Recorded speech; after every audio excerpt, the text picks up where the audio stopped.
Zakaria says, I know we can't pass in front of praying person, but can we reach our arms in front of him to pick a Quran or any object that is beside him on his other side? For example, I will be sitting to his right and someone will pass me the Quran who is sitting to his left, and we will pass the Quran in front of him while he is praying.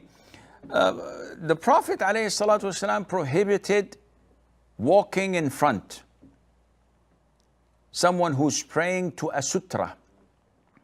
And we've explained that a sutra is an object that is a foot high, a visor, a screen that you put in front of you, and you pray towards it so that people would identify that you're praying and they cannot violate your space. But if a person does not pray to a sutra and someone wants to pass and walk in front of him, he is entitled to do this, providing it is beyond the place where he puts his forehead in. So the prostration spot, if he walks beyond it, this is okay. The question is, what about if I'm not going to walk in front, but rather penetrate this space through giving something or taking something from someone on the other side? So if I'm praying and the one sitting to my right hands something to the one sitting to my left, and it's like a foot in front of me because he's giving and the other one is taking. So would that be prohibited?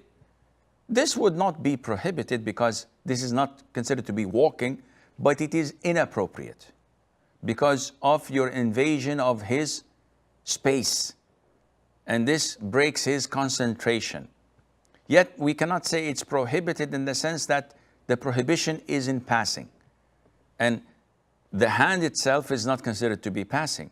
As in the authentic hadith where the Prophet ﷺ was once in seclusion, in i'tikaf, in the masjid. And his house was adjacent to the masjid. So there was a door between them. And in his house was Aisha, may Allah be pleased with her, who was in her menses. So the Prophet said to her, ﷺ, hand me that piece of garment. So she said, O Prophet of Allah, I'm in my menses. I don't want to violate the purity of the masjid. The Prophet said, ﷺ, I know you are in your menses. Your menses is not in your hand. Meaning that when you hand it to me while your body is still in the house, there's nothing wrong in that because the penetration of your arm to the vicinity of the masjid does not or is not considered to be entering it with your body, which is not permissible for a woman in her menses. So I hope this answers your question.